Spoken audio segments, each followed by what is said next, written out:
आजकल काफी सारे लोगों से ये बात सुनने में आती है कि इंडिया अब रहने लायक नहीं रहा। यानी ऑलमोस्ट ऑल 100 साल हम ब्रिटिश के कैद में थे। उन्होंने अपनी लाइफ को सैक्रिफाइस किया, अपने फैमिली को सैक्रिफाइस किया। यार आखिरी में बस इतना ही कहना चाहूंगा, ये बात हवाओं को बताए रखना।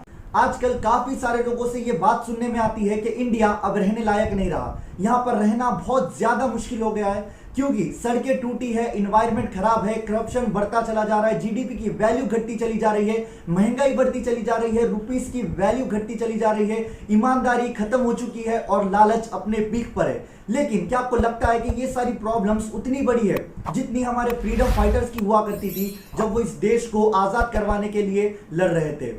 सोर्सेस के मुताबिक 1858 से 1947 तक इंडिया ब्रिटिश के गुलामी में था, उनके कैद के अंडर था। यानी ऑलमोस्ट ऑल 100 साल हम ब्रिटिश के कैद में थे। लेकिन सोचने वाली बात यह है कि एक छोटे से ब्रिटिश के ग्रुप ने किस तरह से ह्यूजली क्राउडेड इंडियंस को टारगेट किया।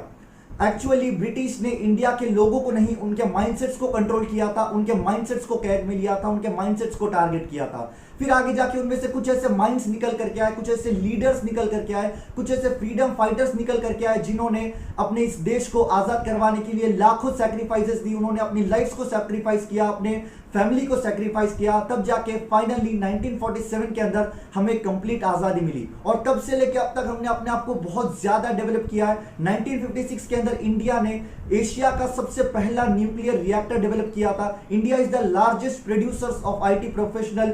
इंडिया स्टील, एल्यूमिनियम और फर्टिलाइजर्स का लार्जेस्ट प्रोड्यूसर है जो सबसे लीस्ट कॉस्ट में इसको प्रोड्यूस करता है। इंडिया के अंदर 29 लैंग्वेजेस बोली जाती है जिसमें से 21 लैंग्वेजेस के ऊपर फिल्म्स बनती है। इंडिया की फिल्म इंडस्ट्री दुनिया की सबसे बड़ी फिल्म इंडस्ट्रीज में शुमार होती है।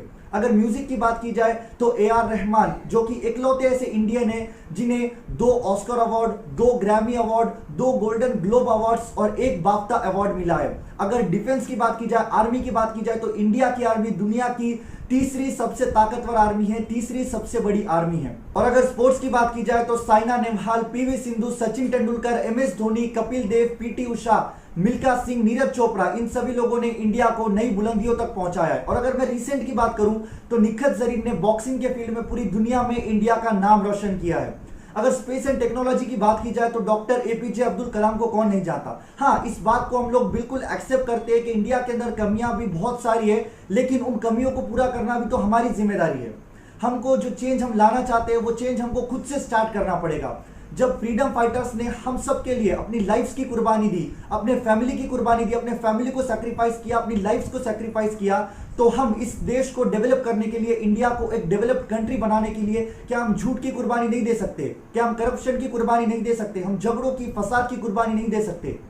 क्या हम गंदी आदतों की, नशीली चीजों की कुर्बानी नहीं दे सकते? बिल्कुल दे सकते हैं, सो दैट हम इस देश को बहुत ज्यादा आगे ले जा सके, इस देश को बहुत ज्यादा डेवलप कर सके। इन सभी चीजों को करने के लिए हमें अपने माइंडसेट को चेंज करके एक डेवलप्ड, एक ग्रोथ माइंडसेट के अंदर कन्वर्ट करना पड़ेगा, सो दैट हम इन सभी चीजों को कर पाए। माइंडसेट बहुत ज्यादा इंपॉर्टेंट रोल प्ले करता है। कैसे आप इसको डेवलप कर सकते हो, इसके ऊपर मैंने एक रिसेंटली वीडियो बनाई थी जिसकी लिंक मैं डिस्क्रिप्शन में दे रहा हूं, आप इस वीडियो के बाद चेकआउट कर सकते हो। और यार आखिरी में बस इतना ही कहना चाहूंगा, ये बात हवाओं को बताए रखना, ये बात हवाओं को बताए रखना, रोशनी होगी चिरागों को जलाए रखना, लहू देकर जिसकी हिफाजत की उस तिरंगे को सदा दिल में बसाए रखना।